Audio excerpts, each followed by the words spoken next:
आज के कहानी का शीर्षक है नीली दीवार। शहर के सबसे पुराने मोहल्ले में एक गली थी जिसका नाम अब कोई नहीं लेता था।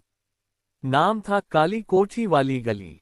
50 साल पहले तक लोग कहते थे कि उस गली के अंत में जो आखिरी मकान है, उसकी बाहरी दीवार हमेशा नीली रहती है, चाहे बारिश हो, धूप हो या कोहरा। कोई रंग नहीं चढ़ता था उस पर, फिर भी हर सुबह वह गहरी नीली चमकती थी, जैसे किसी ने रात में ताज़ा पेंट किया हो। उस मकान का मालिक था पंडित हरिनारायण त्रिपाठी। 50 साल पहले एक रात वे अचानक गायब हो गए। कोई लाश नहीं मिली, कोई सुसाइड नोट नहीं, कोई चिट्ठी नहीं। बस एक पुरानी किताब मेज पर खुली पड़ी थी जिसके पन्ने खाली थे। सिर्फ आखिरी पेज पर काली स्याही से 3 शब्द लिखे थे, मैं अभी भी यहाँ हूँ। उसके बाद मकान बंद हो गया। कई बार किराएदार आए, लेकिन 3-4 दिन में ही भाग जाते।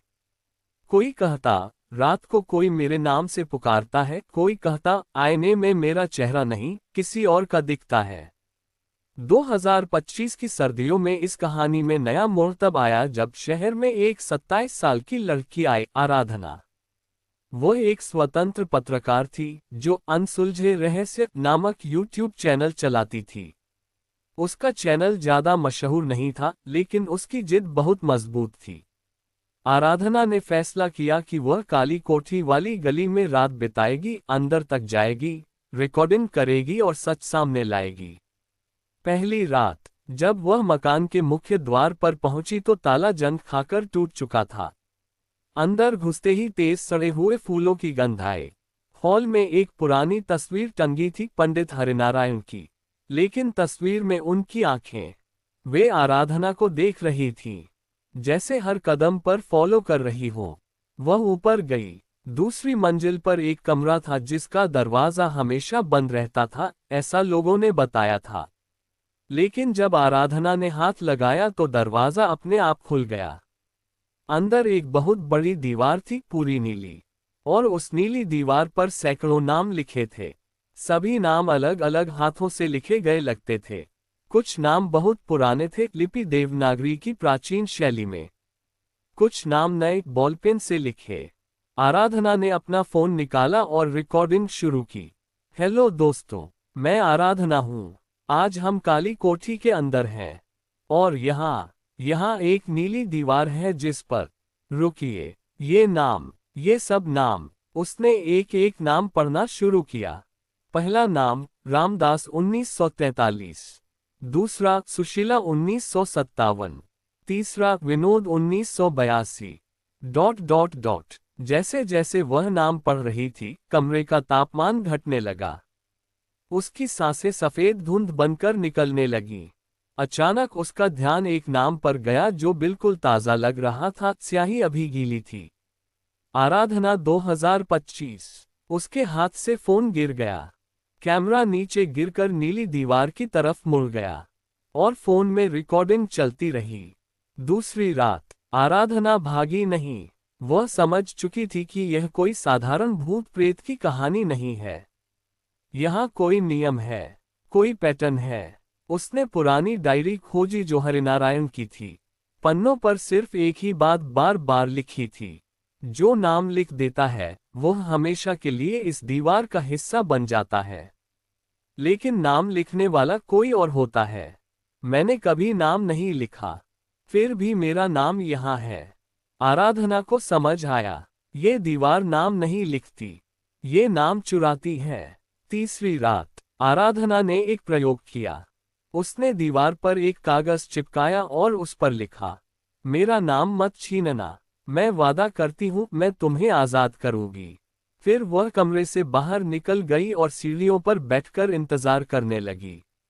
लगभग 3:17 पर पूरी इमारत हिली।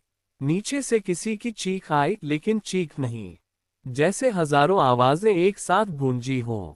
जब आराधना वापस कमरे में पहुंची तो नीली दीवार पर कुछ बदल गया था।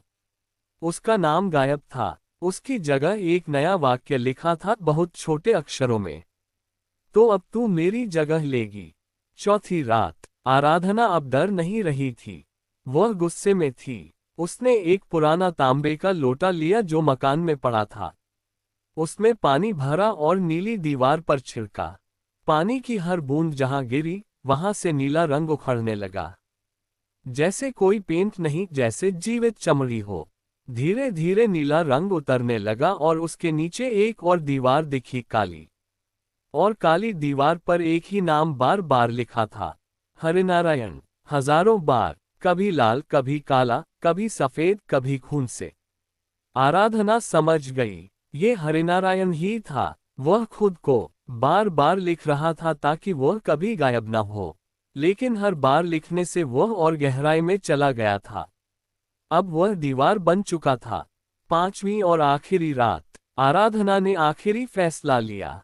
उसने एक लंबी छड़ी ली और दीवार पर बहुत जोर से प्रहार किया। नीली परत पूरी तरह टूट गई। काली दीवार भी चटक गई। पीछे से एक बहुत पुराना दर्पण निकला। दर्पण में कोई चेहरा नहीं था, बस एक नीली रोशनी घूम रही थी, जैसे कोई आत्मा फंसी हो। आराधना ने दर्पण को छुआ, और जैसे ही उसका हाथ लगा, दर्पण में उसका चेहरा दिखा। लेकिन आंखें हरिनारायण की थीं। उसने फुसफुसाया, मुझे माफ करना, मैं सिर्फ जीना चाहता था। मैंने सोचा था नाम लिखने से मैं अमर हो जाऊंगा, लेकिन मैंने सबके नाम चुरा लिए। अब तू आजाद कर दे मुझे। आराधना ने पूछा, कैसे? मेरा आखिरी नाम मिटा दो। मेरा नाम जो सबसे नीचे लिखा है, वह मेरा असली नाम नहीं है। वह मेरा पहला नाम है। उसे मिटा दो तो मैं मुक्त हो जाऊंगा। आराधना ने नीचे देखा। सबसे नीचे बहुत छोटे अक्षरों में लिखा था, हरि। उसने अपनी उंगली से उस नाम को रगड़ा। जैसे ही नाम मिटा, पूरी इमारत कांप उठी। नीली रोशनी दर्पण से निकली और हवा में घुल गई।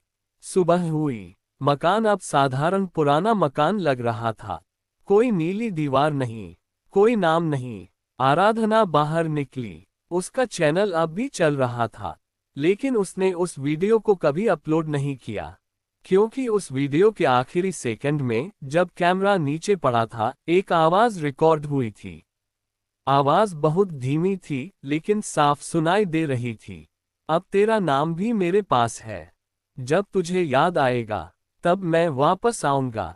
आराधना आज भी जी रही है, लेकिन हर सुबह जब वह आईना देखती है, तो एक पल के लिए उसे लगता है कि उसकी आंखों में नीली चमक है। वह अभी तक नहीं जानती कि वह चमक हरिनारायण की है, या उसकी अपनी।